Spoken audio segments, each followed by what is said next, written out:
When I was a child, my brother would tell me a bedtime story about the man who murdered our father.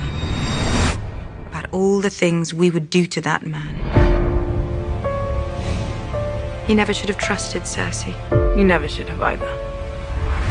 Death. She's got many faces. I look forward to seeing this one. How long do we have?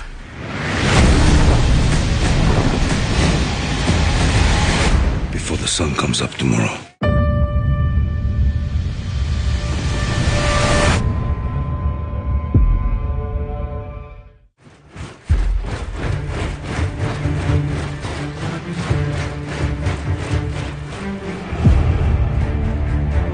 The kind of pomp and majesty of Dany's arrival, it just felt like the natural place to start the season. The arrival was a way to capture what was at stake for Dany and for Jon.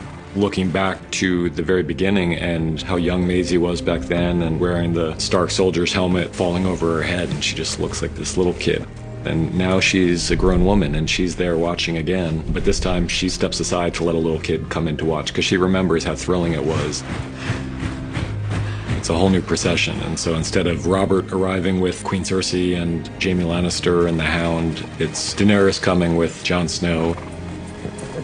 I don't think the North is the most welcoming place to outsiders. Dany's smart, she senses that distrust, and she's gonna make the best of a bad situation, but that doesn't mean that she likes it or she's happy. When you're doing something good for people and you get met with what Sansa gives her, and they meet in the courtyard, it's understandable that she would be upset.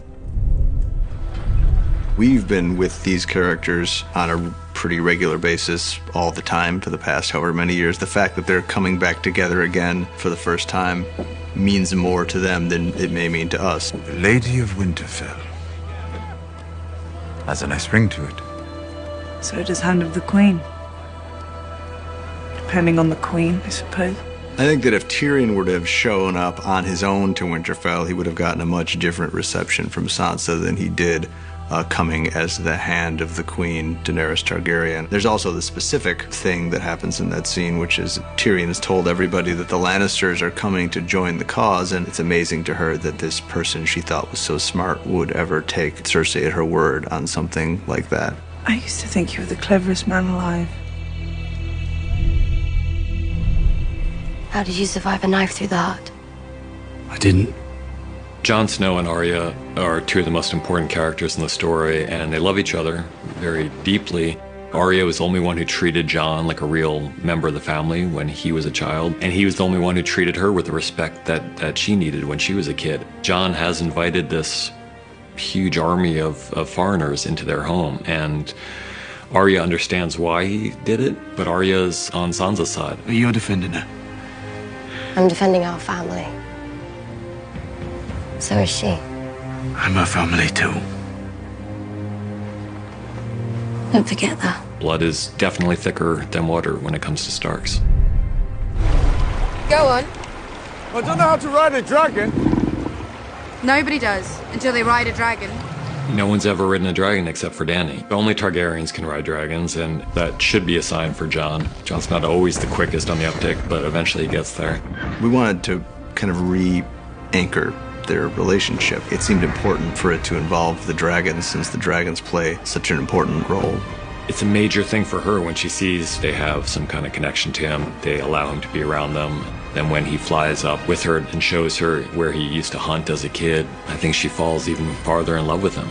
Seeing Jon and Dany on the dragons together, it's a Jon and Dany moment, but it also seeds in the idea that these creatures will accept Jon Snow as one of their riders. Don't be afraid.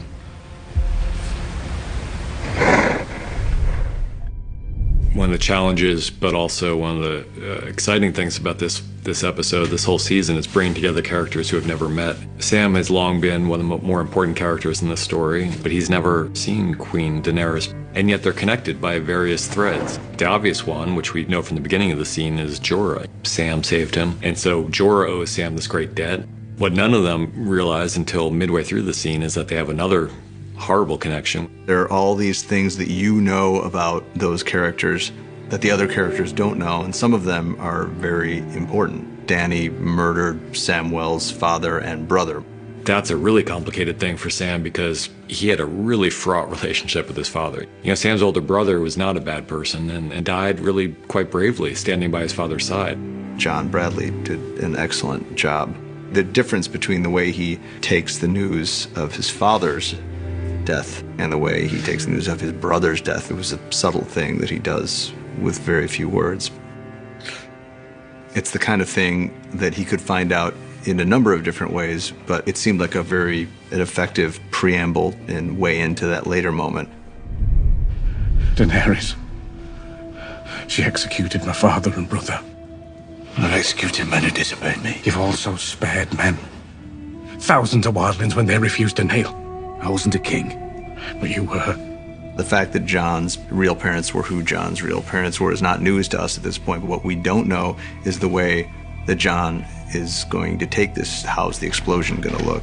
Sam, as a brother of the Night's Watch, and Jon are more brothers than Bran and Jon ever really were. He knows it's going to hurt Jon, and it's going to shatter his whole worldview. For all they know, the Army of the Dead could attack the next day, and someone has to tell Jon before that. He's being told something that he both knows is true and can't handle. So he tries to throw things in front of it to prevent him from having to deal with the truth of what he's being told. The thing he throws in front of it here is the fact that it means his father was lying to him his whole life. You've never been a bastard.